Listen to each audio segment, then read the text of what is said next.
Well, hello, welcome back to Survival Saturday with Johnny Tiger. The date is February 6th, 2023. Today, rather than doing some martial artsy self-defense stuff, I'm going to show you guys a knife. This is the Mora Companion, or the full name is Morakniv Companion blade, and this knife was sent to me by my good friend Richard, and I've been using this for over a year now, and it is a cool little knife that is quite controversial in the survivalist circle. Some people swear by it, and some people say it's not that good. And so today we're going to take a quick look at the good and the bad and what I personally think of it. Now, let's take a quick look at this knife while it is still in the sheath.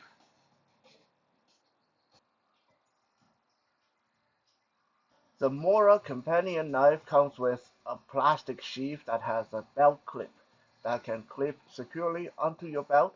The sheath is probably the biggest controversy when it comes to this knife, and we will talk about that in a little while.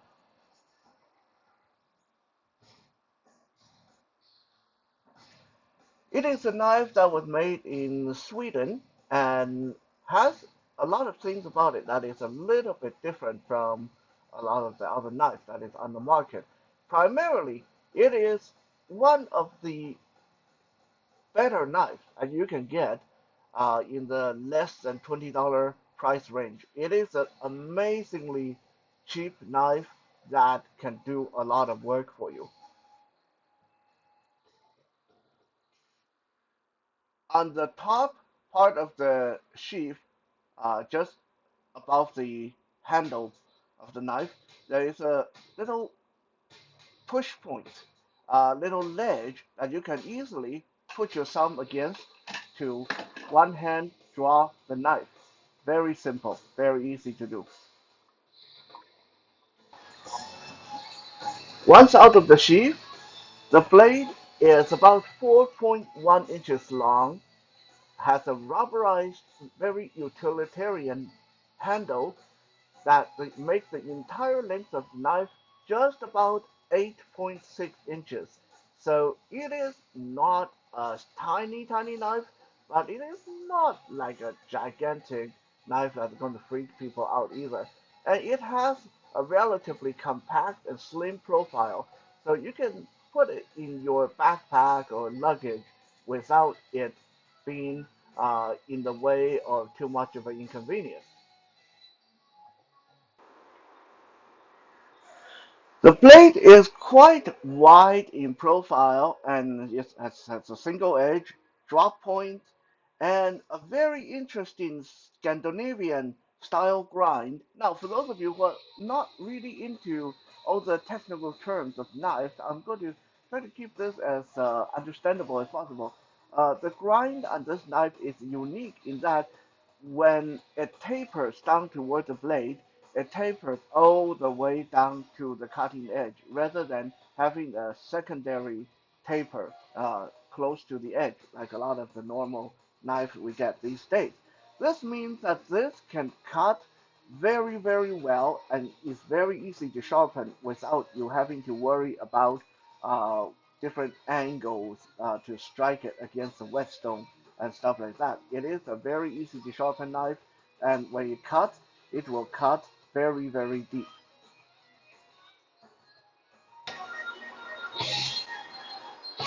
Now the steel for this knife is also very interesting. It is not your standard 440A, 440C stainless steel that you see on a lot of knives nowadays. This is what they call a Sandvik 12C27 stainless steel. It's a Swedish stainless steel that combines both the flexibility of tensile strength of stainless steel and the strength of carbon steel.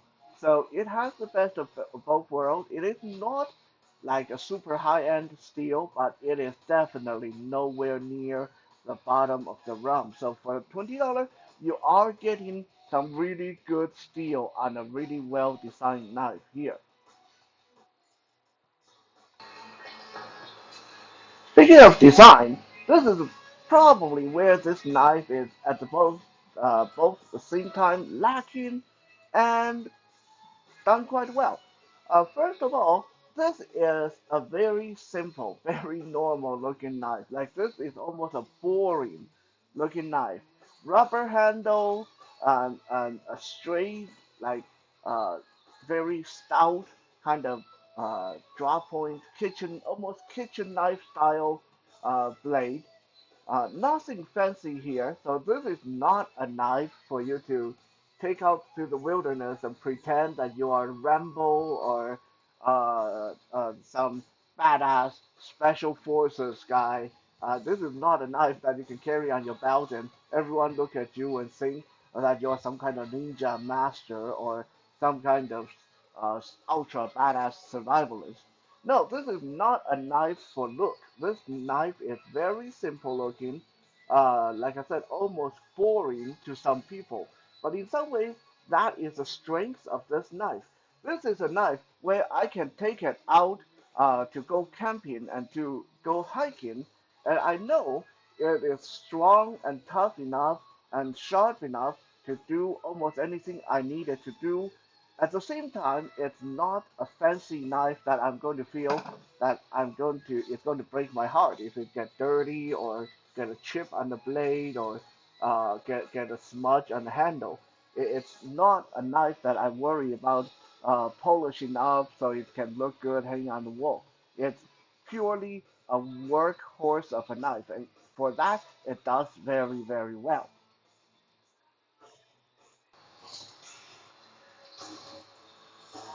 Now, contrary to what some people would claim, the Mora Companion is actually not a full tang knife. Again, to refresh your memory, if you are not up to your knife terminology, tang means this part of the knife where my thumb and forefinger pinching. This part of the knife where uh, the knife blade goes into the hilt.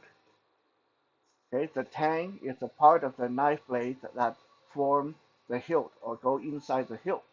Right?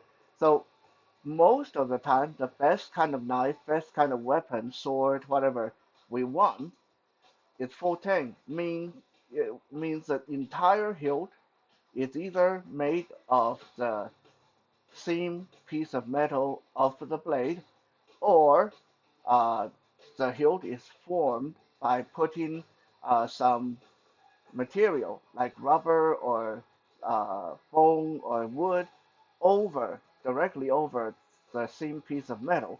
So the same piece of metal that formed the blade should run all the way back to the butt end of the knife. That is what a full tang means when we talk about a full tang knife or a full tang sword.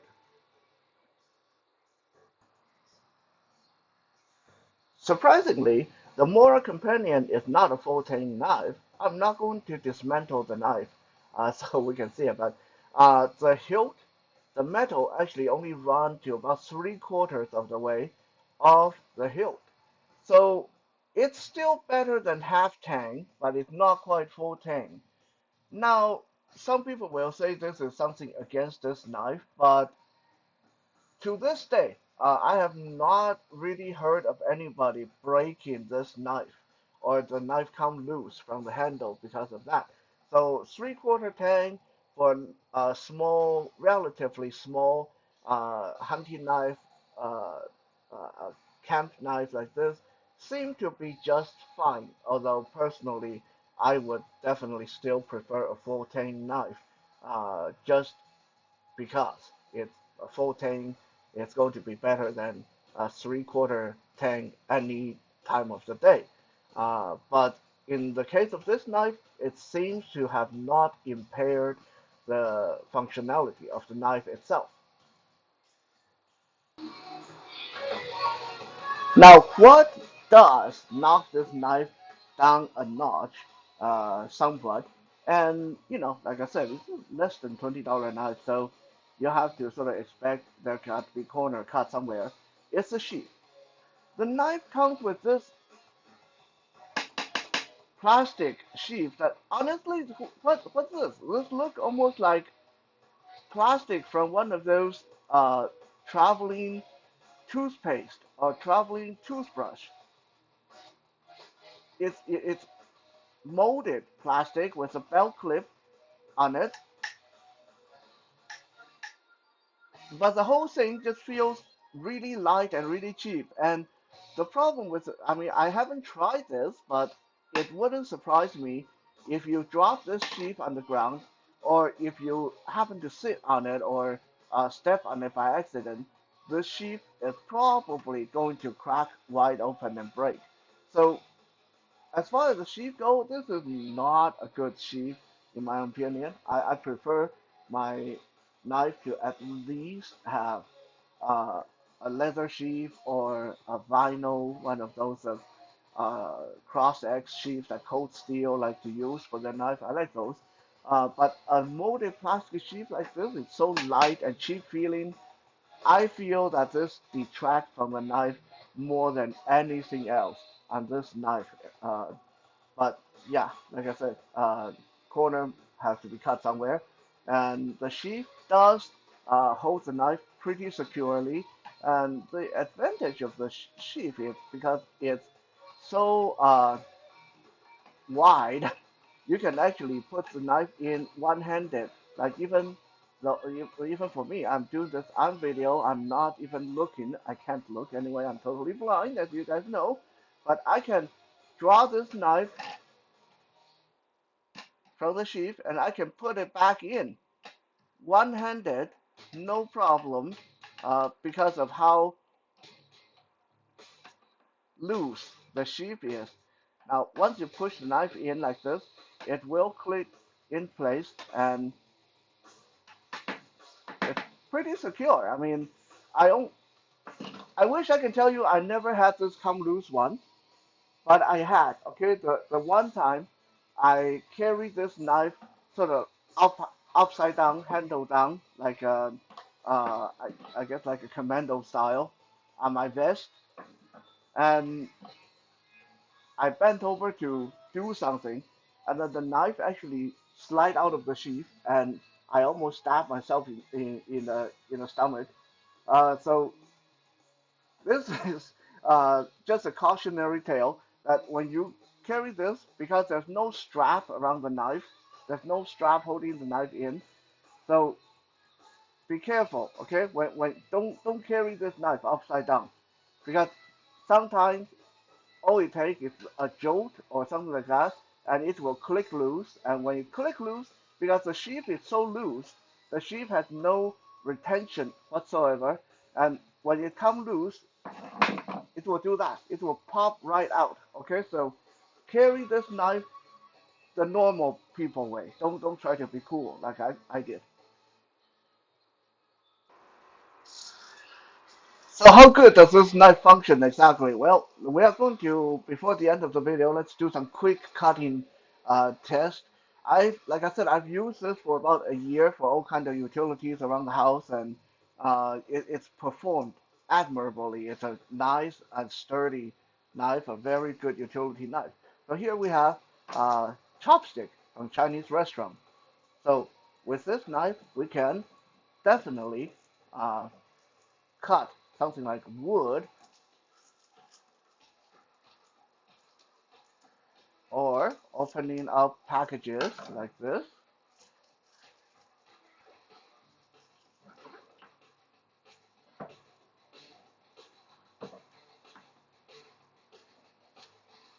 You can shave wood like this very easily,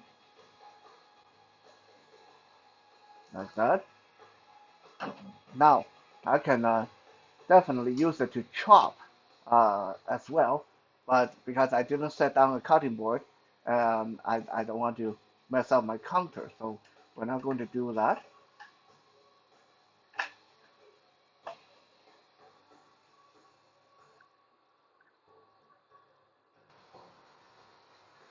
Now, if you have worked with plastic before, then you know plastic like these is a kind of a pain in the ass material to cut. A lot of times you need scissors for this, right? So if we'll try a nice little Mora companion with plastic. See how quick this parts of plastic, okay? Very, very easily with a plastic strip like this, it cuts through almost like, not quite like butter, but very, very little effort needed.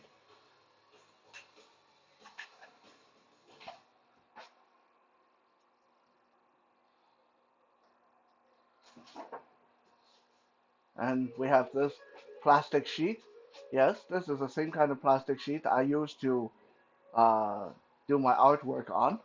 So we are going to sacrifice one of these and see how the little Mora companion knife can penetrate and cut, penetrate and cut, penetrate and cut, penetrate and cut.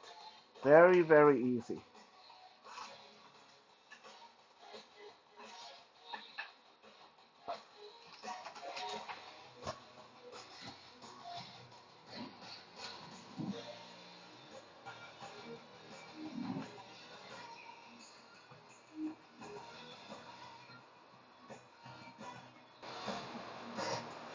Now, since I mostly talk to you guys about self-defense and uh, uh, how to use various weapons, I think the $1 million question is this a good knife, both for survivalism, for utility, and for self-defense?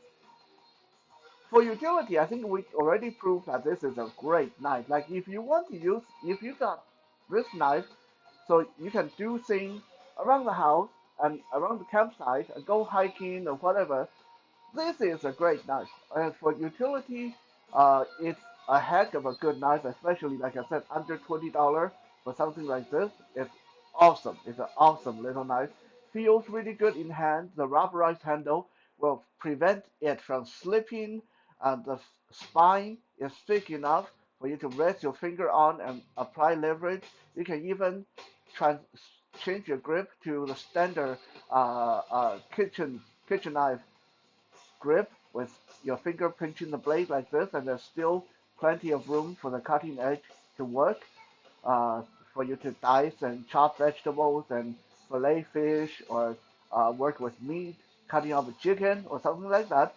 And of course, with the sheath, even though I did say I don't like the sheath is hollow enough that you can very easily just put the drop the knife into the sheath and it will hold it like that. Okay, it doesn't need a lot of finagling and fidgeting and stuff like that. It's a very simple stuff design, very simple tool.